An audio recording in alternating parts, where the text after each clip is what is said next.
নমস্কার, স্বাগতম একেটি মন্থন টিভিতে। আমি অপূর্ব কুমার দাস। আজকের আলোচনার দুটো গুরুত্বপূর্ণ বিষয় নিয়ে আপনাদের সামনে এসেছি।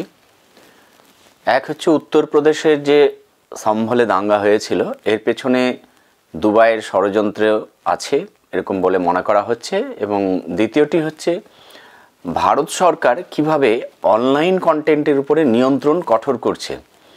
এই দুটো বিষয় নিয়েই বিস্তারিত আপনাদেরকে জানাতে এসেছি। বিস্তারিত জানতে ভিডিওটা সম্পূর্ণ দেখুন। প্রথম যে বিষয়টি, সম্ভলে যে দাঙ্গা এবং দুবাইয়ের ষড়যন্ত্রের বিষয়ের, এই ঘটনাটা কি ছিল? কিছুদিন আগেই আমরা জেনেছি যে উত্তরপ্রদেশের সম্ভল জেলায় ভয়াবহ একটা দাঙ্গা ছড়িয়ে পড়েছিল। পুলিশের রিপোর্ট অনুযায়ী এই দাঙ্গাটা কিন্তু পরিকল্পিতভাবে সংগঠিত করা হয়েছিল। এখন এর যোগসূত্র, এই যে ষড়যন্ত্র হয়েছিল তার যোগসূত্রটা কি?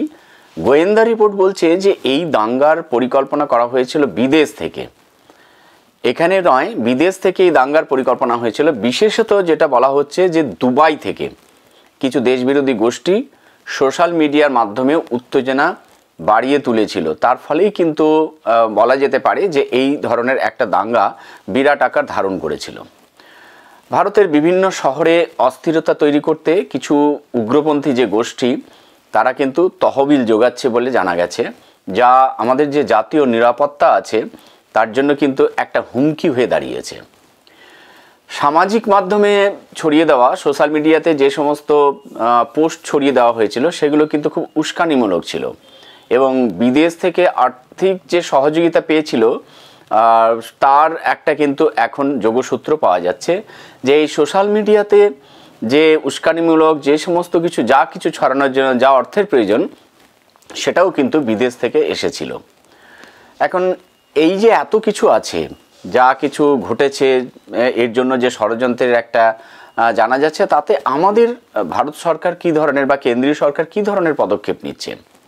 কেন্দ্রীয় সরকার এবং সেখানকার রাজ্য সরকার এই ষড়যন্ত্রের পেছনে থাকা যে সমস্ত ব্যক্তি আছে তাদেরকে কিন্তু বের করার জন্য একটা কড়া পদক্ষেপ নিয়েছে। এনআইএ এবং ইডির অন্যান্য সংস্থাগুলো যেগুলো আছে আমাদের, তারাও কিন্তু একেবারে নেমে পড়েছে। সবাই মিলেই তারা কিন্তু তদন্ত চালাচ্ছে। দাঙ্গাকারীদের বিরুদ্ধে ইউএপিএ যে আইনটা আছে তার মতো কঠোর আইন প্রয়োগ করা হতে পারে বলে মনে করা হচ্ছে। সুতরাং এই যে বিভিন্নভাবে সরকারি দৃষ্টিভঙ্গি হোক, প্রশাসনিকভাবে হোক, এখন কিন্তু এটাকে কঠোরভাবে দেখা হচ্ছে, এবং তার জন্য যা যা করার সেটা কিন্তু কেন্দ্রের সরকারের পক্ষ থেকে করা হচ্ছে।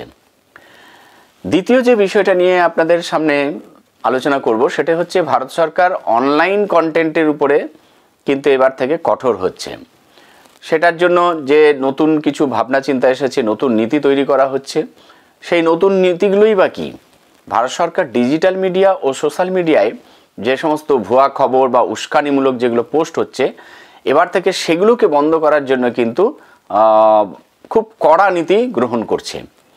বিশেষ করে তথ্য সম্প্রচার মন্ত্রণালয় নতুন গাইডলাইন তারা কিন্তু প্রকাশ করেছে, যা মিথ্যে তথ্য ছড়ানো বা এই সাম্প্রদায়িক উত্তেজনার মতো যে বিষয়গুলো আছে, এই ধরনের কন্টেন্টগুলো কিন্তু তারা নিয়ন্ত্রণ করবে।